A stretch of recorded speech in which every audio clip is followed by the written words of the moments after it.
My brother smirked my son wants it more than drove away with my kid's birthday present. When I called the police, my dad grabbed my phone and told me to stop. So I told him you just made this a whole lot worse. I'm 34 years old, a single dad to an amazing little boy named Leo. And until a few weeks ago, I genuinely believed that if I just kept my head down, stayed reasonable, and always played the role of the bigger person, my family would eventually treat me with basic respect. I was spectacularly wrong. The toy in question was just the breaking point, where the disrespect stopped being subtle enough to ignore and became a flashing neon sign of emotional abuse. My son Leo turned 8 this year. He is the kind of kid who counts down to his birthday like it is a major celestial event, not just a Tuesday on the calendar. Every single morning for 2 straight months, he would wake up, run into the kitchen while I was making my coffee, and announce the exact number of days left. Only 42 more days, Dad. Then only 41. It was like he was tracking a NASA rocket launch. Leo doesn't ask for a lot. He's incredibly careful with his belongings. He says please and thank you without ever being prompted.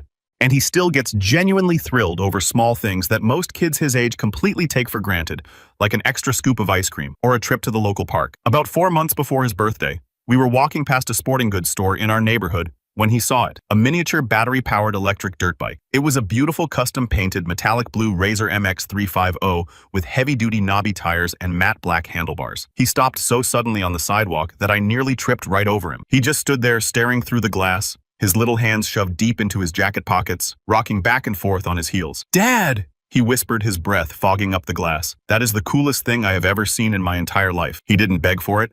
He didn't throw a tantrum or demand that I buy it. He just admired it with his quiet, pure reverence. That reaction alone made my decision for me. I am a warehouse manager and money is usually tight, but I immediately went to my boss and picked up every single weekend overtime shift I could physically handle for the next 3 months. I saved every extra penny, bought the dirt bike online for $600 so Leo wouldn't see me carrying it out of the store, and hid it in my garage beneath a heavy canvas tarp behind a stack of dusty holiday decorations. Every time I went out to the garage to do laundry, I would peel back the corner of that canvas tarp, look at the gleaming blue metal, and just picture the look on his face. As a single dad, I don't get very many moments where I feel like I am absolutely nailing this whole parenting thing. But buying that dirt bike felt like a massive victory.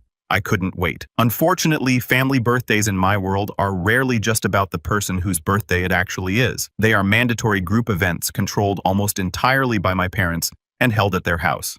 It's always the same exhausting routine, same house, same dry catered food, same rigid seating arrangements. My older brother Derek and his wife usually arrive an hour late, incredibly loud, dragging along their 9-year-old son Mason. Derek has always had this suffocating way of filling a room not with warmth or charisma, but with absolute certainty. He has the unshakable certainty that he is always right, that his opinion is the only reasonable one, and that if there is ever any tension or conflict, someone else is entirely to blame. Growing up, Derek was the undisputed golden child. He got better grades because my parents paid for his expensive private tutors, played better sports because they bought him the best gear. I've got a better job through my dad's golfing buddy, and lived in a better house which my parents helped him with the down payment for. I was always the steady one, the dependable, flexible, boring one who was expected to adapt, compromise, and sacrifice. The very first red flag that Leo's 8th birthday was going to be another painful reminder of this dynamic came when my mom called me 4 days before the party. She asked in this overly casual, forced tone whether I could keep my gifts for Leo modest this year. She claimed that Derek's son Mason had been feeling a little sensitive lately about comparisons and was struggling with jealousy. I remember freezing in my kitchen, holding the phone away from my ear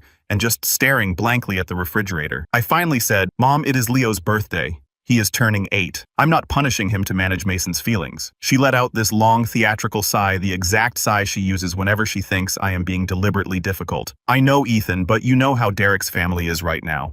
Things are tight for them. Let's just keep things balanced and fair so there are no tantrums." I gritted my teeth and told her fine, mostly because I was exhausted from a 6-hour work week and simply didn't have the emotional bandwidth to have a screaming match with her right then. I severely regret not pushing back harder. The morning of the party, Leo was bouncing around our living room like he was plugged directly into a high-voltage electrical socket. I told him I had a massive surprise for him later, and he spent the entire car ride to my parents' house guessing wildly. Was it a giant Lego set? A new video game console, a trip to the water park? I let his imagination run wild because I wanted the final reveal to be absolutely perfect. When I loaded the heavy dirt bike into the back of my SUV, I covered it completely with a thick moving blanket and made him promise not to peek. He dramatically covered his eyes with both hands and swore he wouldn't look. When we pulled into my parents' driveway, the house was already chaotic. Derek's massive, obnoxiously lifted truck was parked diagonally across the driveway, taking up 2 spaces with the radio blasting loud country music into the quiet residential neighborhood. Derek was standing on the porch. He waved at me with his condescending half-smile he always uses, looking at me like I'm a subordinate employee he doesn't particularly respect. "Hey, man!"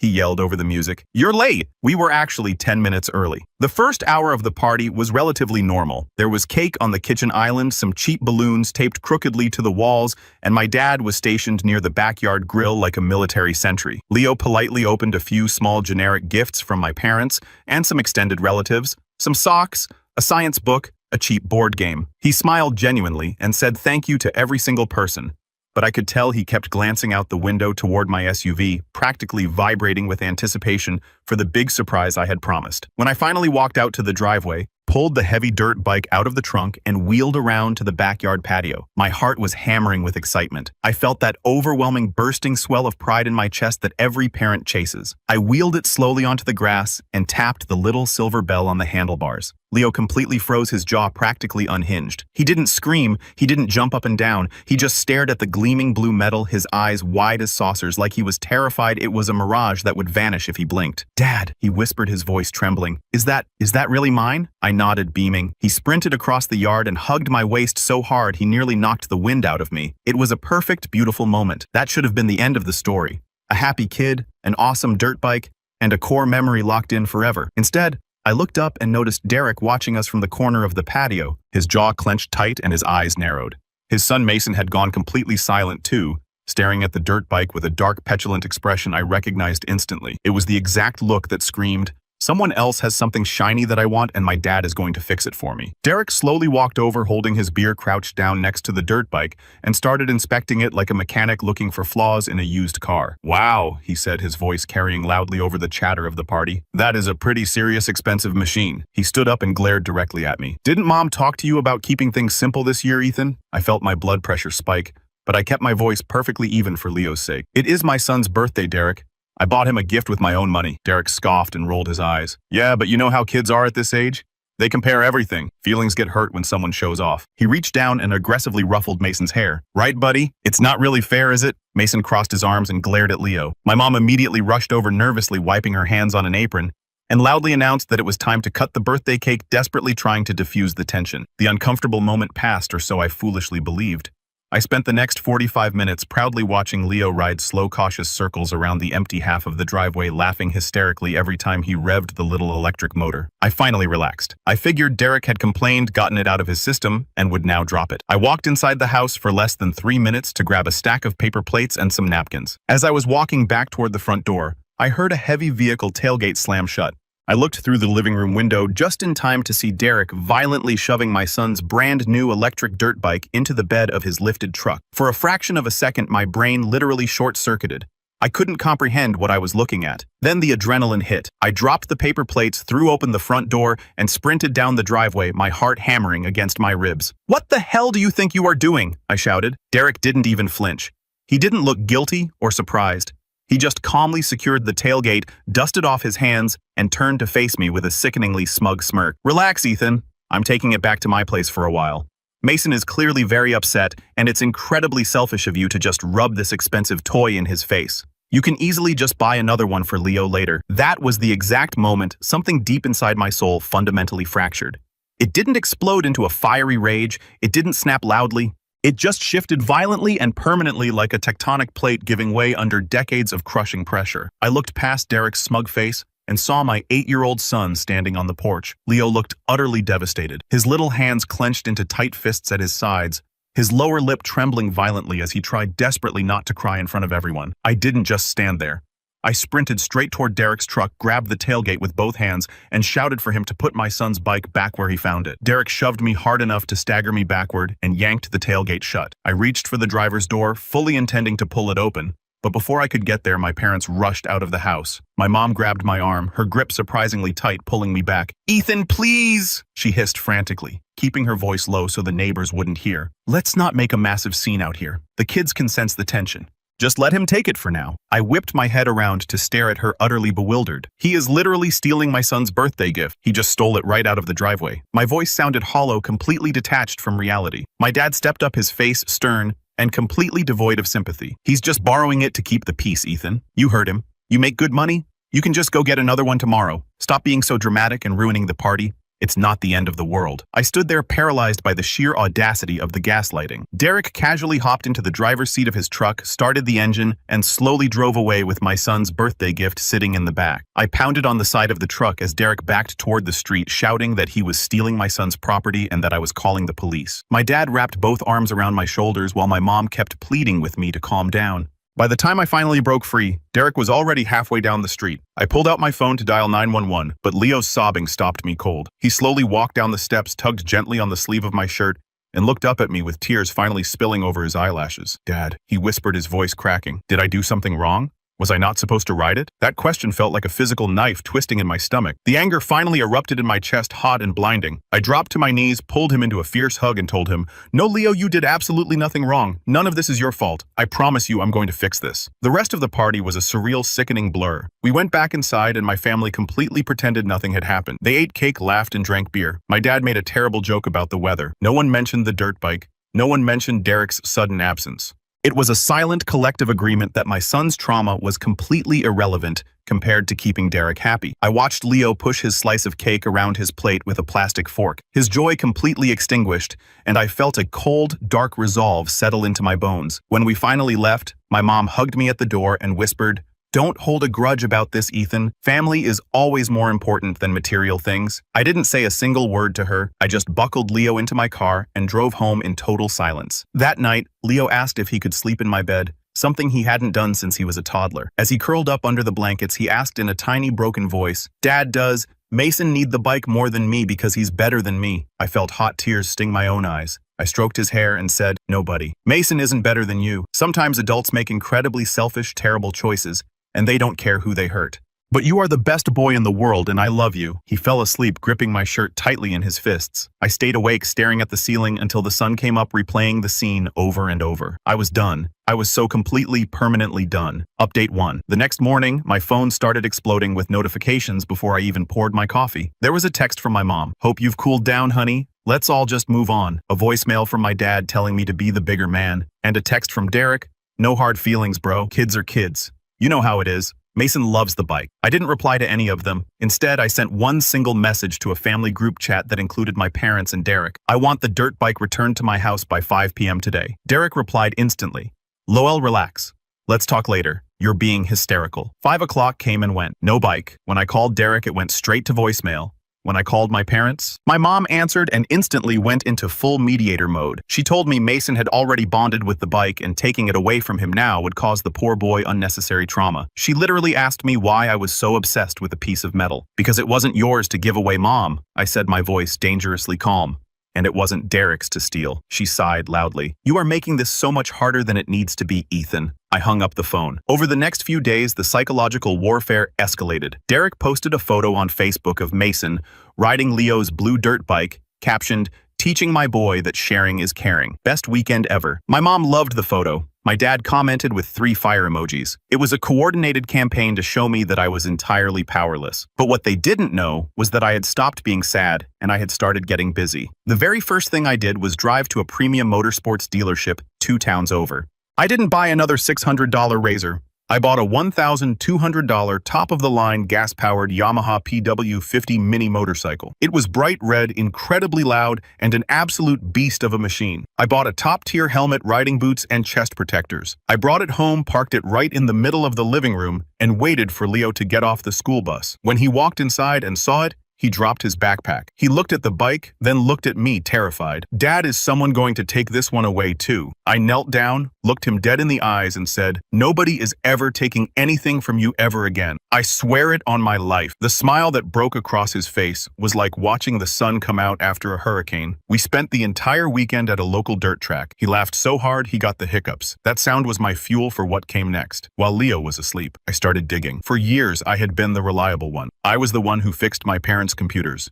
helped them with their taxes, and organized their paperwork. I still had the passwords to their main desktop computer from the last time I installed an antivirus software for them. I logged into their shared cloud drive entirely legally because they had explicitly given me administrative access years ago to manage their digital backups. I wasn't looking for anything specific, just trying to see if they were helping Derek pay for the bike. What I found was a massive rotting mountain of financial fraud and emotional betrayal. First, I found a hidden iMessage group chat synced to their cloud titled Family Updates.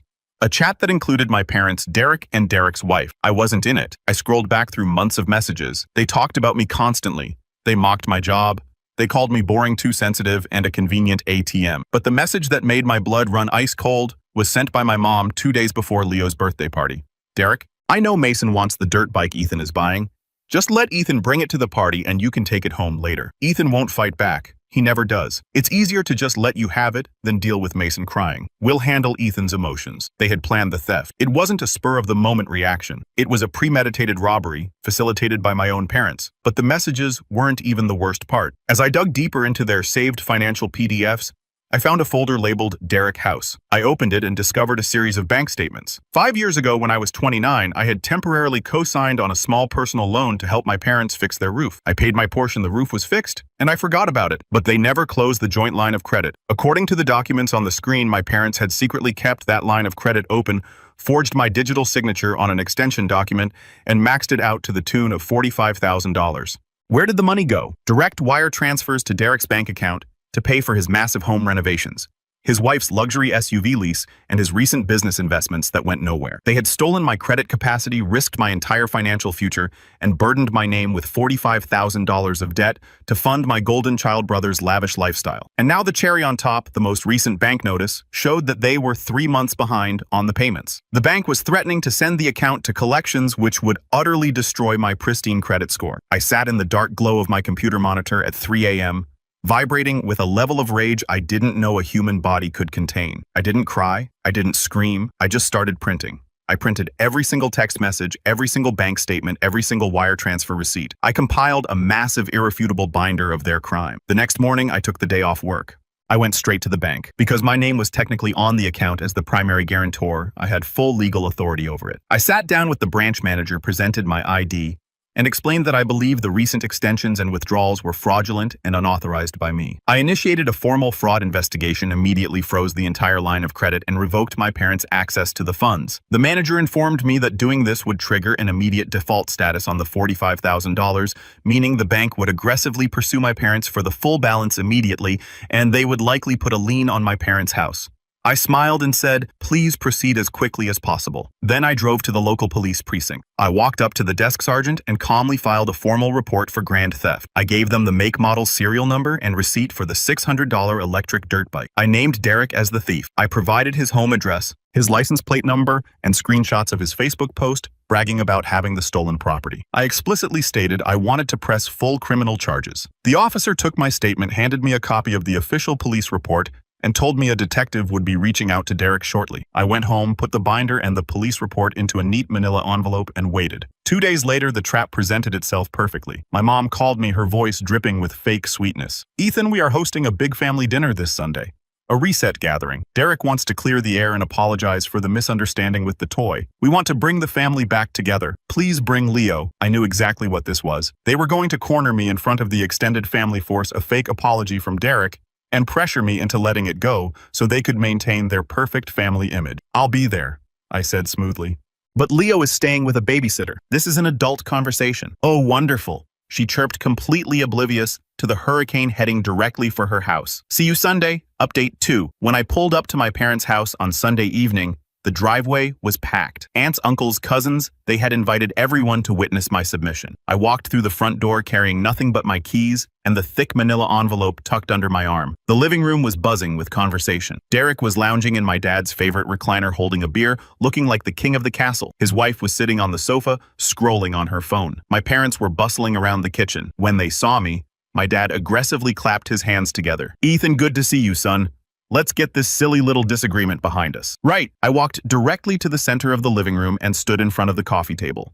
The room slowly went quiet as people noticed I wasn't smiling. My mom wiped her hands on a towel and forced a laugh. "Well, Derek has something he wants to say to you, Ethan." "Go ahead, Derek." Derek sighed dramatically, rolled his eyes at his wife, and stood up. He didn't even look me in the eye. "Look, Ethan, I'm sorry you got your feelings hurt over the toy. Mason just really liked it, and I figured since you're doing fine, you wouldn't mind helping out your nephew. But I apologize if you felt slighted. We cool? He held out his hand for a bro shake, entirely confident that I would take it. I looked at his hand, then I looked at my parents. Then I looked at the extended family watching us. We are not cool, I said. My voice was quiet, but it cut through the room like a razor blade. Derek dropped his hand, his smug smile faltering. Oh, come on, Ethan. My dad barked, stepping forward. He apologized. Stop being so stubborn. It's just a damn kid's bike. You're tearing this family apart over a piece of plastic. It's actually not about the bike anymore, Dad, I said, unfastening the clasp on the manila envelope. It's about the $45,000 you and Mom stole from me to pay for Derek's house. The silence that fell over the room was absolute. It was so quiet you could hear the hum of the refrigerator in the kitchen. My mom's face instantly drained of all color, turning a sickly ash and gray. Derek froze, his eyes darting nervously toward my parents. What? What are you talking about? My uncle muttered from the back of the room. I pulled out the first stack of papers and dropped them onto the coffee table. 5 years ago, I co-signed a loan for a roof repair. You kept the account open, forged my signature to extend the credit line, and maxed it out to $45,000. I have the bank statements right here. Every single penny was wire transferred directly to Derek's checking account. I looked directly at Derek, who was suddenly sweating profusely. How's the new kitchen remodel, Derek, enjoying the granite countertops I apparently paid for? Ethan, stop right now. My mom shrieked, her voice cracking in pure panic. This is a private family financial matter. You are taking things completely out of context. The context, I continued, raising my voice just enough to overpower hers, is that you are 3 months behind on the payments and you were about to tank my credit score. So on Thursday, I went to the bank. I reported the forged signatures as fraud. I permanently froze the account. The bank manager informed me that the loan is now in immediate default. They will be demanding the full $45,000 balance from you this week. If you can't pay it, they will put a lien on this house. My dad stumbled backward and literally collapsed onto the sofa, clutching his chest. Derek turned entirely pale. You froze the money, Derek stammered. Ethan, my mortgage payment comes out of that account. My truck payment is tied to that. That sounds like a massive personal problem, Derek, I said coldly. You vindictive little piece of shit, Derek roared, taking a threatening step toward me with his fists. I'll kill you. You're ruining my life over a stupid toy. Actually, I said, pulling the final piece of paper from the envelope and holding it up. I'm ruining your life because you're a thief. And speaking of the toy, I tossed the official police report onto the table right on top of the bank statements. The bright blue police precinct logo was impossible to miss. What is that? My aunt gasped. That is a formal police report for grand theft, I said, staring dead into Derek's terrified eyes. I filed it 3 days ago. I gave the detective your name, your address, and the photographic evidence of you possessing stolen property valued over $500. The detective told me he will be visiting your house tomorrow morning to execute a search warrant and potentially arrest you. Derek's wife let out a loud, horrified sob and covered her face with her hands. Derek staggered back like I had physically punched him in the jaw. You called the cops on your own brother over a toy you stole from my son, I said, my voice dropping to a deadly, icy whisper. You looked my crying 8-year-old in the eyes, stole his birthday present, and drove away laughing. And Mom and Dad helped you plan it. I pulled out the printed transcript of their group chat and threw it onto the table. I read the family updates chat. I know you plan to steal it beforehand. I know you think I'm just a convenient ATM who will never fight back. Well, the ATM is permanently closed. I looked around the room at the stunned, horrified faces of my extended relatives.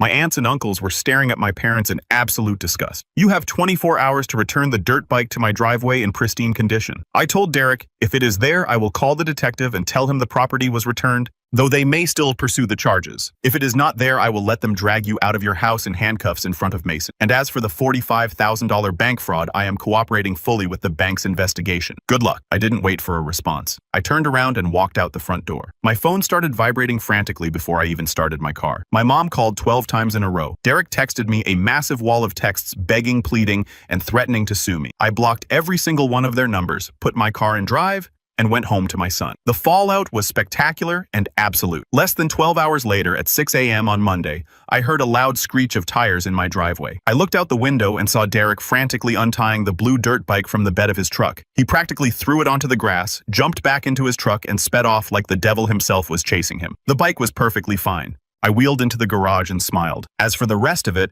the explosion in my extended family was catastrophic. My aunts and uncles completely cut off my parents. It turns out Derek had been borrowing money from multiple relatives for years and my public execution of his finances empowered everyone else to demand their money back. The bank did exactly what they promised. Because my parents couldn't instantly produce $45,000, the bank initiated proceedings to place a lien on their home. Derek, completely cut off from my parents' stolen funds, couldn't make his own inflated mortgage payments. Last I heard, through a cousin, Derek's luxury truck was repossessed in the middle of the night, and he and his wife are currently desperately trying to short sell their house to avoid total bankruptcy. My parents tried to show up at my house once, sobbing, begging to see Leo, claiming I was destroying the family over a misunderstanding. I didn't even open the door. I spoke to them through the Ring doorbell camera and told them if they ever stepped foot on my property again, I would have them arrested for trespassing. They haven't been back since. It has been 2 months. My house is quiet, peaceful, and completely free of their toxic, suffocating weight. I got a promotion at work largely because I finally stopped spending all my mental energy managing my family's manufactured crisis. Yesterday evening, the weather was perfect.